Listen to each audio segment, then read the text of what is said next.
여러분 안녕하십니까? 뭐 사회적 이슈를 듣는 그런 그 노무사님들의 오늘 만남인데요. 일단 안녕하세요. 안녕하세요. 안녕하세요. 예. 잠깐 뭐 이제 제 소개부터 해드리자면은 저는 노무법인 YG의 박소민 노무사라고 합니다. 그리고 이제 옆에 계신 분은 같은 법인에 있는 박성은 노무사. 그리고 이제 오늘 처음 뵙지만은 정평의 박윤수 노무사님. 네, 이렇게 맞습니다. 그래서 삼박 토론을 한번 해보도록 하겠습니다. 자, 새해를 맞이해서 여러 가지 뭐 노동 이슈가 역시 또 터져 나오고 있습니다. 그래서 노무사님들이 또 이제 실제 그 현장에 가셔서 이런저런 얘기를 많이 들으실 텐데 오늘 우리 이제 시청자들을 위해서 사회적 이슈가 되고 있는 그런 여러 가지 여러 가지는 아니고 딱 정해져 있군요. 오늘 최저임금에 대해서 특히 한번 좀 심도 깊게 얘기를 해보도록 하겠습니다. 자, 그러면은 각자 뭐 이제 주제에 들어가기 전에 주제를 사실 받긴 받았는데 저희가 가기 전에 각자 소개부터 좀 해야 될 것 같아요. 그래서 좀 제 소개를 먼저 드리자면은 저는 노무사가 이제 11기니까 제가 한 17년, 18년 됐습니다. 그리고 이제 내일 모레면 진짜 20년 차를 갖다 앞두고 있는데 진짜 노무사는 그런 직업 같아요. 뭐 이제 이론을 통해서 그다음에 뭐 책을 통해서 이렇게 공부하는 것보다는 실제 현장에 나와서 그 사장님들이나 이제 근로자들의 얘기를 듣고 그 목소리를 효과 있게 반영해 줄 수 있는 매개체, 메신저의 역할을 한다고 봅니다. 그래서 저 역시도 뭐 새해 이제 연말 연시 때 굉장히 바빴는데요. 이제 저희 이제 그 자문사라고 하죠. 자문사의 사장님들 모시고 뭐 얘기를 또 들어보기도 하고 그다음에 이제 직원들 이제 얘기도 들어보기도 하고 하면은 너무나 이제 각자의 목소리를 내고 있습니다. 이제 딱 극단적으로 나뉘어서 여러 가지 목소리를 내고 있는데, 이걸 어떻게 중간에서 얘기를 해줘야 될까 굉장히 고민될 때가 많아요. 아마 이제 노무사님들도 마찬가지라고 생각이 되는데, 나름대로 이제 노하우가 생겼다면 일단은 그분들의 얘기를 많이 들어봐야겠다 이런 생각을 좀 많이 합니다. 그래서 중간에서 뭐 중간에 이제 뭐 말하는데 끼어들지 않고 그럼 제 생각이 왜 이렇게 얘기하는 게 아니다. 그냥 일단 얘기 들어보고 만약에 이제 제 의견을 물으면 이제 그때 가서 좀 약간 이제 경영자한테는 이제 경영주에 맞게 그다음에 이제 근로자에게는 근로자에게 맞게 이렇게 설명을 드리고 있습니다. 그 두 분 얘기도 좀 듣고 싶거든요. 그래서 먼저 저기 우리 박성은 노무사 먼저 얘기해 보실까요? 소개부터 부탁드립니다. 노무 YG의 박성은이라고 합니다. 반갑습니다. 네. 저는 이제 어떻게 보면은 저기 우리 앞에 계신 선배님들보다는 조금 경력이 좀 짧은 편이죠. 한 6년 정도 실무를 했고요. 그러다 보니까 아무래도 좀 적극적으로 현장에서 좀 움직였던 것들이 많은 것 같아요. 뭐 사실은 좀 뭐 정부 쪽에서 위탁 사업을 한 적도 있고 또는 또 정부 쪽이 아니라 어떻게 보면은 근로자 측면에서 활동도 한 적도 있고요. 그러다 보면은 그 말씀하신 것처럼 각계각층에서 좀 극단적으로 다른 이야기들을 많이 듣게 돼요. 그때마다 이렇게 심정적으로는 동하긴 하는데 그래도 나는 노무사라는 직업은 법률가의 범위에 들어가기 때문에요. 법적인 판단을 해서 답을 말해줄 수 없을 때 좀 가슴이 아플 때가 많습니다. 특히나 이제 오늘같이 최저임금 문제는 정말 그 첨예하게 뭐 경영계와 노동계가 이렇게 갈등을 겪고 있기도 하고요. 또 노동자나 사용자나 현실적으로 그 피부에 와닿는 이 노동법 중에 하나이기 때문에요. 오늘 이 주제에 좀 많이 관심 가고 선배님들한테도 좋은 얘기 많이 듣고 싶습니다. 예. 그다음에 이제 우리 박윤수 노무사님. 예, 안녕하십니까. 저는 그 노무업인 정평의 박윤수 노무사입니다. 두 분 모두 좀 처음 뵀는데요. 그 말씀 두 분 해주신 것처럼 또 또한 이제 연말 연초에 그 일상적으로 이제 자문사에서 발생되는 여러 가지 그 뭐 연차 혹은 뭐 임금에 대한 19년도 최저임금 반영한 임금 세팅 뭐 이런 것들 계속적으로 좀 이래저래 좀 바빴고요. 또 보면은 개정법이 많이 이제 또 올해 시행되고 또 작년 연말에 갑작스럽게 법이 통과되고 이런 것들이 있어가지고 관련돼서 좀 자문을 하고 이러다 보면 시간이 또 빨리 가고 이런 것 같습니다. 그렇죠. 그래서 시간이 어떻게 가는지 모르겠습니다. 네, 맞습니다. 예. 자, 그렇다면은 본격적으로 한번 들어가 볼까요? 최저임금에 대한 게 가장 이슈라고 볼 수가 있어요. 여러분들도 이제 피부로 느끼시듯이 거기에 대한 현장의 목소리를 많이 들으셨을 텐데 일단 그 작년에 이제 법률이 개정돼서 그 산정 범위에서 상여금하고 그다음에 이제 식대 등의 복리후생비를 일부 이제 포함을 시키는 법이 이제 개정이 됐죠. 근데 이제 그 이후에도 2017년 말이죠. 말에 이제 주휴수당에 관한 부분이 산정 방식에 있어서 굉장히 문제가 논란이 많이 되고 있는 상태인 것 같습니다. 지금 현재 시행령이 이제 바뀌었더라도 그 시행령 자체가 이제 또 잘못된 거 아니냐 이렇게 보는 입장도 있고 그런 것 같습니다. 그래서 그 산정 방식이 논란이 된 이유라고 할까요? 배경 설명을 우리 그 박성훈 농사는 어떻게 생각을 하시는지? 예. 예. 그래서 그 아무래도 이 논란의 출발점은 그 우리 법령에 대한 해석이었던 것 같아요. 그러니까 이제 법령 자체는 최저임금법에서 이 시행령에 이 최저임금법을 판단하는 방법들을 뭐 일 단위라든지 주 단위, 월 단위로 이렇게 설명들이 있는데 그 표현에서 분자의 영역에 대해서는 이견이 없어요. 근데 분모의 영역에 대해서 분명히 법문상에는 이 소정근로 시간이라는 용어까지만 있는데 근데 이 최저임금법이 시행된 1988년부터 일관되게 30년 동안 고용노동부는 인위적으로 해석을 한 거죠. 그 소정근로 시간의 플러스로 유급으로 인정되는 시간까지요. 그러다 보니까 우리가 흔히 알고 있는 209라는 게 나왔고 그런데 이제 이 법리적인 해석에만 국한돼서 해보자 보면 바로 이제 법원에서 판단이죠.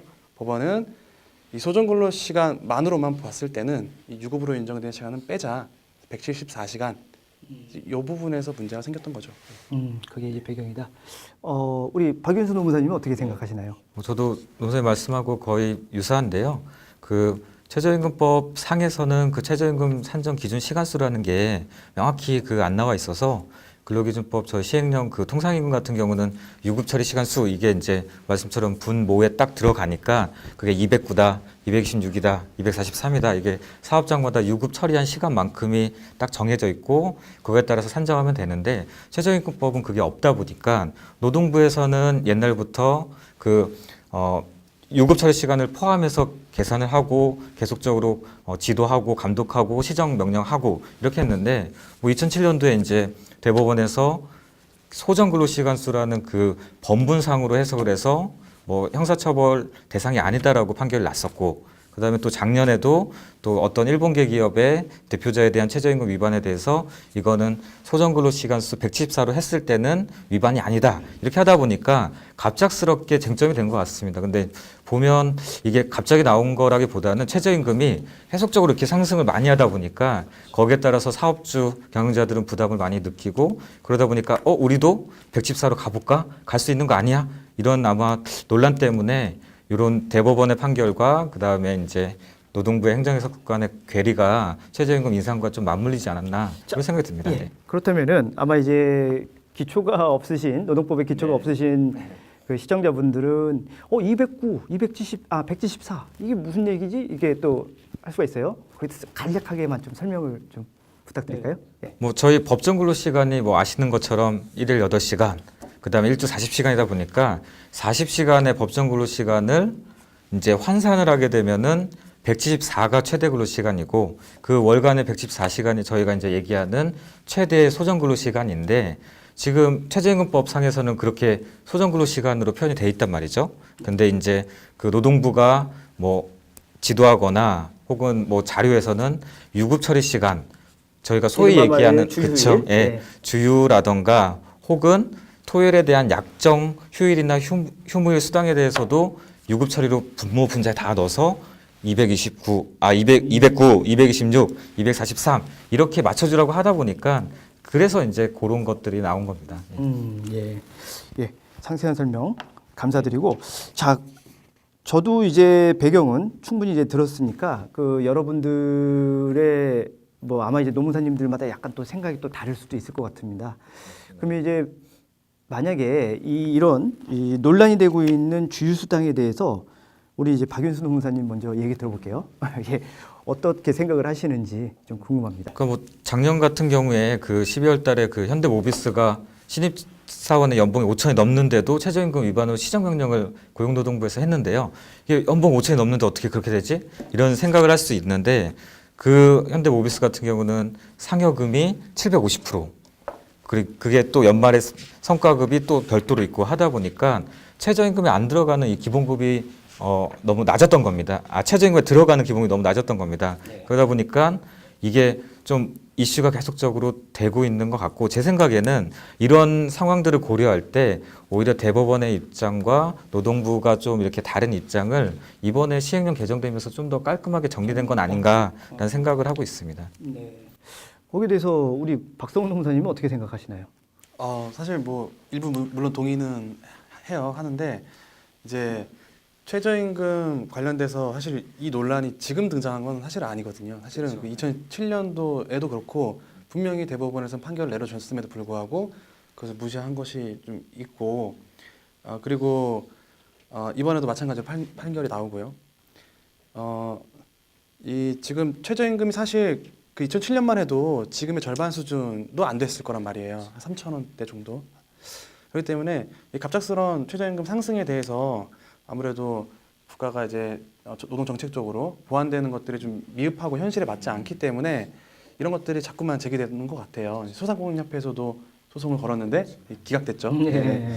그래서 이런 문제는 앞으로도 이어질 거라고 봐요. 왜냐하면 지금 이제 그 시행령으로 처리를 했기 때문에 또 그렇다라고 보고 법률이 있어요. 아닌 그렇죠. 시행령. 예. 네. 그 시행령을 물론 고용노동부로서 정리를 할 수는 있겠지만 그 위임 받았다라고 하는 그 상위법인 최저임금 본법을 보면 그 월 환산 방식을 위임을 했지 이렇게 그 기준 시간수를. 기준 시간 수를 만들어 창조해낼 수 있는 권한까지 위임하지는 않았거든요. 그렇기 때문에 지금 뭐 이 문제는 지금 끝나지는 않을 것 같아요. 왜냐하면 이제 가파르게 또 올라가는 최저임금의 그 트렌드나 추세는 여전히 또 자극을 할 것 같거든요. 예, 그렇습니다. 그래서 아무튼 좀 궁금하죠. 네. 어떻게 될지. 예. 예, 저는 뭐 사회자라서 사실 좀 중립적으로 말씀을 드리곤 싶으나 그냥 개인적인 생각인데요. 노동부에서 사실 이제 지난 30년간 사실 그 월 통상임금 시간수 209로 이제 계속 왔고 그 안에 이제 주휴상 개념이 이제 포함되어 있었기 때문에 지금 이게 왜 문제가 되지라고 이제 살짝 생각은 했었습니다. 근데 사실상 지금까지 왔던 이제 관행에 대해서는 아마 모르진 않았을 거예요. 경영자 측도 모르진 않았을 텐데 이렇게 된 이유는 지금 이제 문제가 막 나오게 되는 이유는 이제 뒤에 좀 약간 더 설명을 드릴 텐데 실질적인 최저임금이 올라가서 그렇게 된 게 아닌가 이렇게 또 생각을 해봅니다. 지금 사실 이제 주휴 시간이라는 그런 부분을 빼고 하면 이제 174시간으로 분모가 들어서 이제 나누면 되는데 그 시간으로 치면은 굉장히 좀 그 지금 노동부에서 이제 고시하는 이제 209로 환산한 175만 원이죠. 175만 원 정도보다 훨씬 낮은 147만 원 정도가 되는 것으로 알고 있거든요.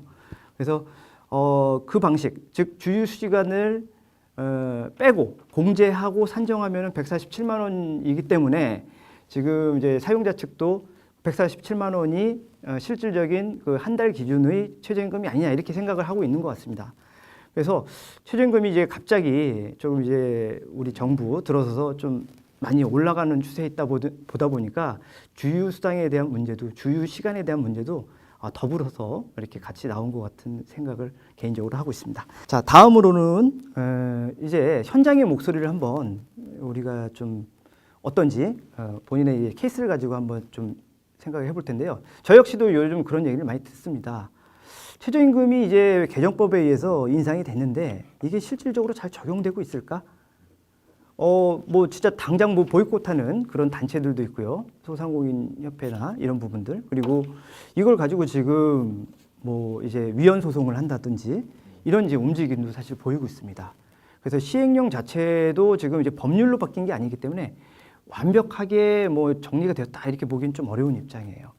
근데 이제 현장의 목소리를 들어보면은 어쨌든 최저임금 인상으로 인해서 실질적으로 임금 인상 효과가 있는지, 그리고 이제 거기에 맞물려서 사실 또 물가도 올라가겠죠. 아무래도 이제 물가 상승 효과까지 이게 감안해서 같이 이제 그 상승 효과가 있는 건지 이런 부분을 한번 현장의 목소리가 혹시 있는지 우리 박성훈 노무사님부터 얘기를 한번 해보시죠.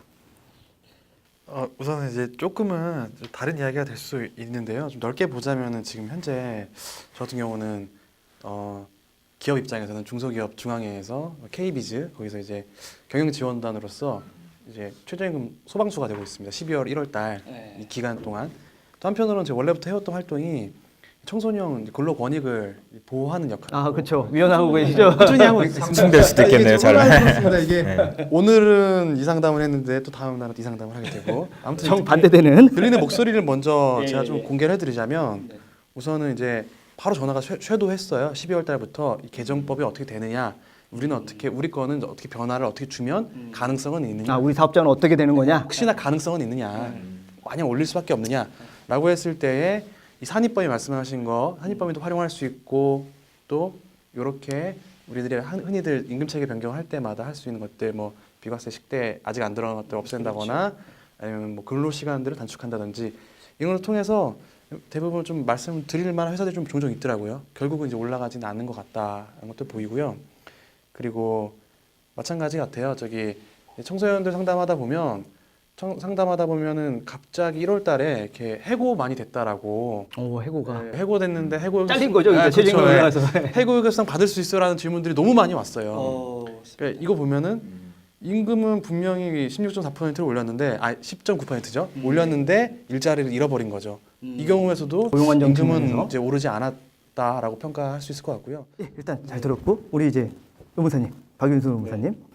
뭐 저도 노무사님하고 비슷한데요. 뭐 이 경영자들 입장에서는 이 최저임금에 대한 인상을 어쨌든 간에 온전히 다 이렇게 감내해야 된다는 생각이 있어서 상당히 이제 소위 말하는 불불 끓는 마음들이 있으신 것 같고요.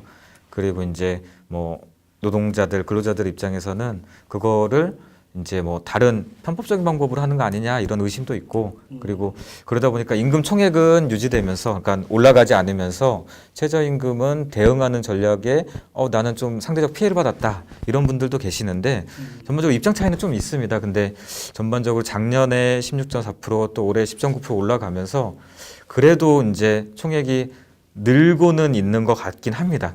볼 때는. 근데 이제 그만큼 반대적으로 뭐 편의점 업주나 이런 분들은 아예 이제 우리 가족끼리만 하겠다. 알바 다 이제 계약 종료시키고 가족 경영하겠다. 네, 이런 형태로 이제 나타나고 있어서 현장에서 정말 다양한 목소리가 상호 이해관계 충돌하는 형태로 나타나는 것 같습니다. 예. 뭐 현장의 목소리도 저도 이제 비슷한 목소리를 많이 듣고 있는데 못해 먹겠다. 그다음에 실질적으로 이제 가족 데리고 많이 하는 그런 소규모 사업장이 굉장히 많습니다. 주변에. 그래서 거기 보면은 뭐 가족들 할 때는 뭐 최저임금 밑으로 줘도 되는 거죠. 이렇게 거꾸로 이제 물어보기도 합니다. 어쨌든 이런 현장의 목소리가 있는데 이게 제가 볼 때는 또 산입범위 그 최저임금에 들어가는 이제 뭐 여러분들 다 아시겠지만은 최저임금에 무조건 모든 수당이 다 들어가는 건 아닙니다. 들어가는 수당이 있고 들어가지 않는 수당들이 있어요. 그래서 그 부분에서 이제 작년에 이제 법이 개정됐죠. 2018년 이제 중반기에 그 일정 부분의 상여금과 그다음에 이제 그 식대의 그 복리 후생비 부분이 일부 포함되고 있죠. 그리고 이게 단계별로 해갖고 이제 2024년에 가면 모두 다 이제 포함시키는 그런 방안이 나와 있는데 개인적으로는 지금 이제 뭐 식대나 이런 부분 이제 그 비과세죠. 비과세 부분이기 때문에 이게 다 들어가질 않는 상태입니다. 현재는. 그래서 세법하고도 약간 이제 상이성이 좀 있기 때문에 산입 범위를 글쎄요 이렇게 단계별로 이렇게 눈치 보다가 단계별로 이렇게 하는 게 아닌가 이런 생각도 살짝 해보게 되는데 여기 대해서 노무사님들은 어떻게 생각하고 계세요 혹시? 뭐 저는 먼저 말씀드리면 저는 먼저 그냥 뭐 법으로 그냥 이렇게 딱 정해졌기 때문에 오히려 그냥 뭐 조금 시차를 두고 경영계 입장도 반영을 해주고 그다음에 노동의 근로자들 입장에서도 어느 정도 좀 체감을 천천히 할 수 있게끔 완충제를 만들었다. 그런 형태로는 나쁘진 않다 이렇게 생각은 하고 있습니다. 노무사님 혹시 다른 생각 갖고 계신가요? 아니요, 저 이 부분에 대해서는 저도 같은 생각입니다. 박노무사죠. 같은 생각이에요. 저도 이제 이 단계적으로 사실은 그 당시 이제 환노위에서 국회의원들이 유레카를 외치면서 뛰어나왔을 때 이게 무슨 논리인가라고 고민했었는데요. 현실에서 이제 최저임금 진단을 하고 최저임금 상승을 지켜본 결과 이게 만약에 뭐 이를테면 가정했을 때 한 300만 원 정도 받는다. 상여금이 뭐 한 60, 70만 원 된다. 식대가 한 15만 원 된다. 이게 일시에 다 들어온다면 여기는 최저임금 전혀 안 올려도 되거든요. 이걸로. 그렇죠. 그렇죠. 예. 이를테면 이런 상황이 벌어지는 거죠. 최저임금 16%, 15%막 올라갈 때 말 그대로 현실에서 우리 기업 문제에서 그 임금 격차가 존재할 필요가 있는 뭐랄까요? 그 신규 입사자라든가 기존의 오래된 직원들 사이에서 그 갭이 어떻게 보면은 자연스럽게 그 산입 범위의 점차적인 변화로서 준수되지 않을까라는 생각이 들었던 것 같아요. 그래서 작은 기업에서는 사실 이 격차가 갑자기 줄면은 또 이 문제가 또 고민거리거든요. 그렇죠. 근데 이 작은 기업에서는 사실은 이렇게 순차적으로 적용되니까 자연스럽게 격차가 유지될 것 같다는 생각이 들더라고요. 네. 뭐 여러 가지 이제 그래서 이제 방안이 나오는 건데 그래 임금 체계를 뭐 단순화하자. 그렇죠. 예. 아싸리 그래서 이제 또 이제 통상임금하고의 문제도 또 있습니다. 여러분들 잘 아시겠지만 통상임금하고 그 범위를 뭐 맞추자. 또 이런 얘기도 있고요. 그렇죠? 그래서 여러 가지 이제 목소리가 있을 수 있는데 실질적으로 현장에서 나오는 목소리는 최저임금 자체가 일단 사실 좀 높기 때문에 여러 가지 산입범위라든지 뭐 주유 이제 시간에 대한 문제라든지 모든 문제를 다 야기를 좀 하는 측면이 있습니다. 계속 이제 돌고 돌아서 뭐 이제 그래서 얼마 전에도 이제 정부 측에서 최저임금에 대한 이제 그 개혁안이라고 나온 것이 대표적인 것이 그런 게 있습니다. 산업별 또는 이제 지역별로 최저임금을 차등화하자 이런 얘기가 있거든요. 노무사님 잘 아시겠죠? 그래서 거기에 대해서는 저는 이제 기본적으로 좀 찬성을 하고 있는 입장입니다. 아마 이제 노무사님들 노무사님 어떻게 생각하세요? 뭐 필요성이 일면 있다고 생각되긴 하는데 그게 네네네. 이제 뭐 미국처럼 이게 뭐 땅덩어리가 크고 이러면은 그렇죠. 좀 될 것 같은데 우리나라 같은 그렇죠. 경우는 좀 좁고 이제 KTX 같은 걸로 일일 생활권인데다가 안 그래도 서울 수도권은 쏠림 현상이 심한데 그렇죠. 이게 좀 우려되긴 합니다. 예, 이게 아주 그냥 거시적으로 보십니다. 어떻게 보면 예, 실질적으로 그런 얘기가 있습니다. 예, 노무사님 어떤 생각? 저도 사실은 좀 같은 생각인데요. 이게 일일 생활권에 들어섰잖아요. 제주도까지도 왔다 갔다 점심 먹고 돌아가고 그렇기 때문에 사실 지역별로 본다는 것은 좀 옳지 못하는 생각도 들어요. 또 하나는 지역별로 만약에 차등을 둔다. 서울은 만약에 10,000원이고 예를 들면 뭐 통영 거제는 5,000원이다. 이러면 다 일자리를 다 서울로 오거든요. 그렇죠. 지역 불균등이 오히려 더 심화되기 때문에 지역별로도 맞지 않다는 생각도 들 것 같고 그다음에 또 산업별 문제도요. 사실 이런 고민이 들어요. 어느 기업이 최저임금 5,000원을 해준다. 이게 특혜 아니냐. 이 업종은. 이런 생각도 들고 어디를 또 많이 높여주면 그럼 또 거기에 대해서 또 많은 문제가 또 생기겠죠. 이런 생각도 듭니다. 아무튼 이 최저임금이라는 것으로 통해서 그 사실 현장에서 어려움을 토하는 곳들은 자영업자들인데 자영업자들 중에서 어떻게 보면 그 경영 건전성이 좀 떨어지는 분들 이렇게 있잖아요. 예를 들면 오토로 돌린다. 그렇죠. 실제로는 본인 수익은 딴 데서 분명히 있는데 오토로 돌리는 와중에서 인건비 차익을 바라는 곳들이 있기 때문에 좀 문제인 것 같아요. 그래서 이런 측면에서는 아직까지는 이제 지역별 산업별 차등은 시기상조이지 않나 생각이 듭니다. 예, 좋은 말씀입니다. 물론 이제 그런 얘기도 있고 뭐 하나 더 소개를 해드리자면은 그런 얘기도 있습니다. 이제 대기업 규모별로 나누는데 규모별에서는 최저임금이 아니라 오히려 최고임금에 대한 그 설정 제한서를 두자 이런 얘기도 있습니다. 자, 여러 가지 오늘 그 최저임금에 대한 그 논란 그리고 노무사님들의 입장 그리고 또 이제 산입 범위 등 현장에서 나오는 에피소드도 한번 들어봤고요. 최저임금에 대한 문제가 참 새벽부터 이제 화두인데 이 문제가 참 우리나라의 그 산업 전반에 미치는 영향을 생각할 때 진짜 일반 국민들 그렇죠? 이제 일반 사업에 종사하시는 분들 외에도 일반 국민들도 참 촉각을 세우고 있는 문제라는 거 잘 아실 겁니다. 자, 오늘은 여기까지 정리를 해보고요. 다음에 또 좋은 주제 갖고 여러분들과 함께 그 논의를 해보도록 하겠습니다. 오늘 너무 고생하셨습니다, 노무사님들. 고생하셨습니다. 예, 고맙습니다. 예.